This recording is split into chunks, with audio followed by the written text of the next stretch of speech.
Bonjour, c'est Gilles sur boursicoté.com. Voici l'analyse technique Forex et matières premières pour cette journée du lundi 23 février 2015. Et donc toujours rien de neuf sur la paire de devises euro-dollar qui continue à évoluer ici au sein d'un range horizontal depuis la sortie ici de sa dynamique. Donc phase d'accélération ici, puis qui s'est traduit par finalement une sortie haussière.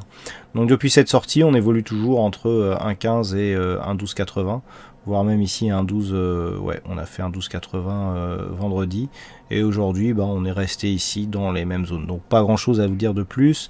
Le fond de la tendance reste bien entendu baissière du fait du non rebond technique suite à force de phase de baisse qu'a connu cette paire de devises. Mais d'un point de vue court terme, on reste neutre, neutre à tous les étages, puisque même au niveau des indicateurs, on n'a rien du tout. RSI qui évolue dans sa zone neutre, idem pour le stochastique, et le MACD qui n'a que très peu d'amplitude, qui irait plutôt vers un retournement haussier, mais c'est tellement du court terme que ce n'est pas du tout significatif. Donc toujours dans une phase d'attente sur la paire de devises euro-dollar. Sur le dollar yen, c'est idem, on a ici une zone de range qui est en train de se définir sur sa zone haute à 119.40 et sur la zone basse ici à 118.30, donc un peu plus de 100 pips ici pour une évolution intra-range mais à tendance horizontale.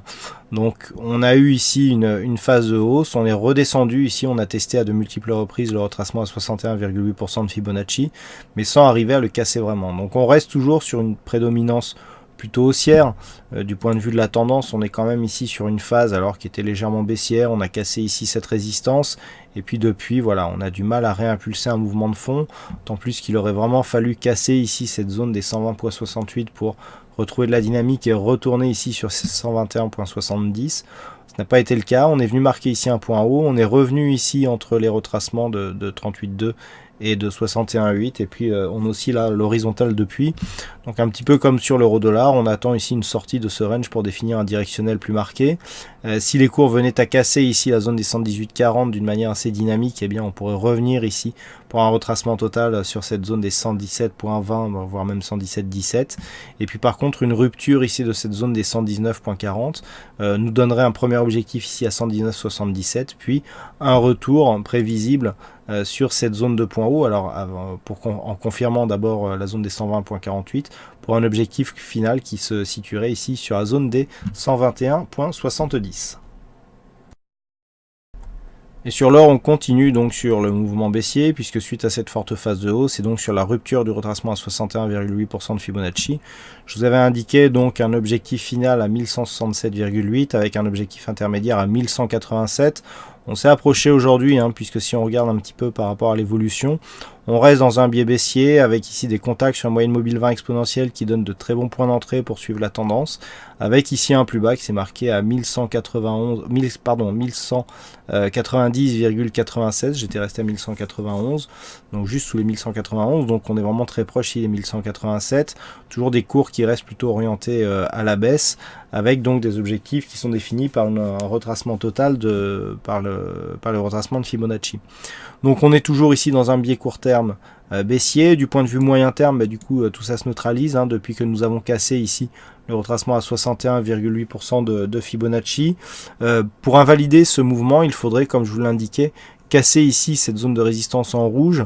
Toutefois, depuis que nous avons cassé ici cette zone de support qui correspond ici, alors on va essayer d'avoir, voilà, qui correspond ici à une tendance un peu plus marquée.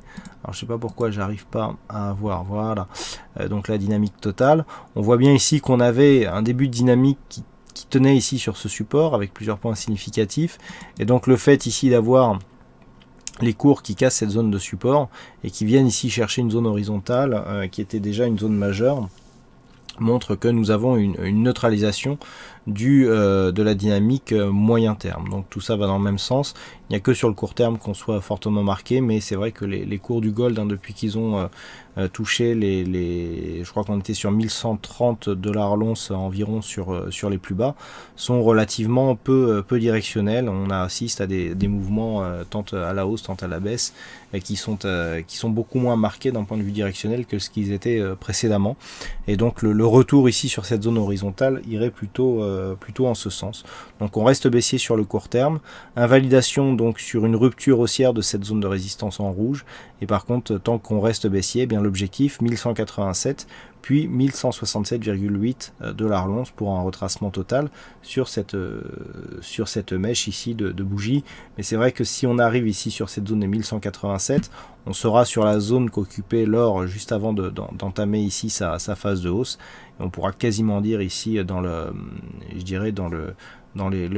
principe de base que nous avons quasiment notre retracement total. Là nous sommes ici sur vraiment une extension des cotations qui n'ont pas été significatives très longtemps.